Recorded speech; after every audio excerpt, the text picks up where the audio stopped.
Shalom peuple de Dieu, nous rendons grâce à notre Père et à notre Dieu, nous le remercions pour la vie, pour ses bontés renouvelées.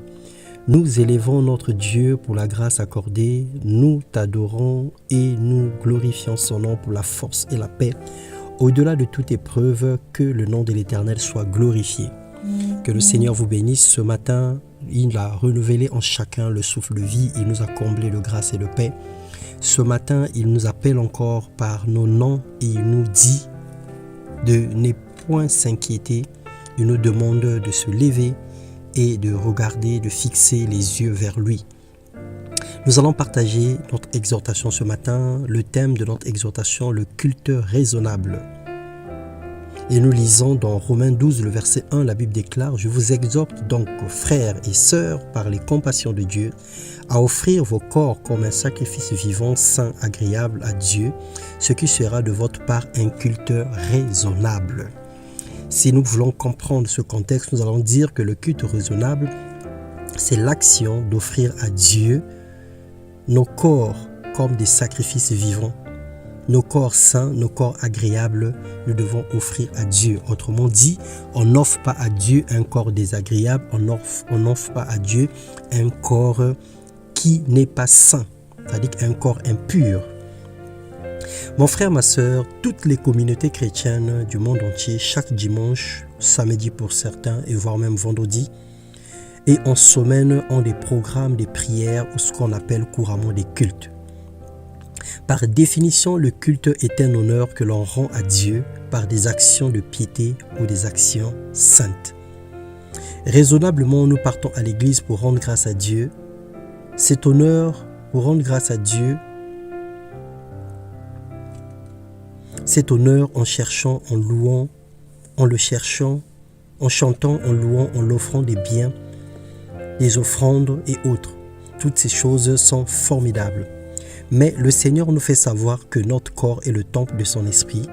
Un corps saint offert à Dieu est plus raisonnable qu'une messe ou qu'un culte ou encore un rassemblement des chrétiens. Matthieu 10, 28, la Bible déclare « Ne craignez pas ce qui tue le corps et qui ne peut tuer l'âme. Craignez plutôt celui qui peut faire périr l'âme et le corps dans la géhenne. » Matthieu 10, 28. Nous avons peur des hommes, nous prenons soin de notre chair de façon rigoureuse, mais nous faisons moins d'efforts d'avoir un corps saint que nous pouvons offrir à Dieu. Une vie digne, une marche honorable. Le Seigneur a le pouvoir de renouveler ou de reprendre une vie. La connaissance de ces choses devrait faire de nous des gens humbles. Ça veut dire que lorsque nous savons que Dieu est capable de supprimer une vie en une fraction de seconde, que Dieu est capable de nous rappeler à lui et que ceux qui meurent ne sont pas moins importants que nous, cette connaissance doit changer notre façon de voir les choses. Dans 1 Corinthiens 6, 12 à 14, la Bible déclare « Tout m'est permis, mais tout m'est pas utile. Tout m'est permis, mais je ne me laisserai pas asservir par quoi que ce soit. Les aliments sont pour le ventre et le ventre pour les aliments, et Dieu détruira l'un comme l'autre. Mais le corps n'est pas pour l'impudicité, il est pour le Seigneur, et le Seigneur est pour le corps. Bien-aimés, traitons nos corps avec respect, sachant que Dieu y vit. Marchons avec crainte et tremblement pour que nos vies soient des parfums de bonne odeur et que Jésus-Christ se glorifie en nous.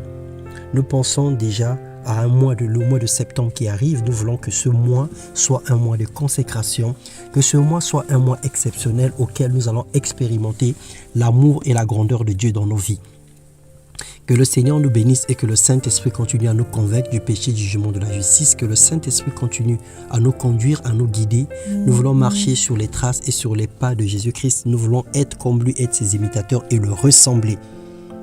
Le Seigneur n'avait jamais dit que c'était facile, mais lorsque nous comptons sur lui et lorsque nous nous laissons être conduits par lui, il nous taillera, il nous brisera, il nous lavera par son sang et il nous rendra blancs comme neige. Et nous ferons des exploits en marchant dans la sainteté, en marchant avec lui.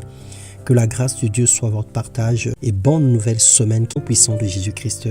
Amen.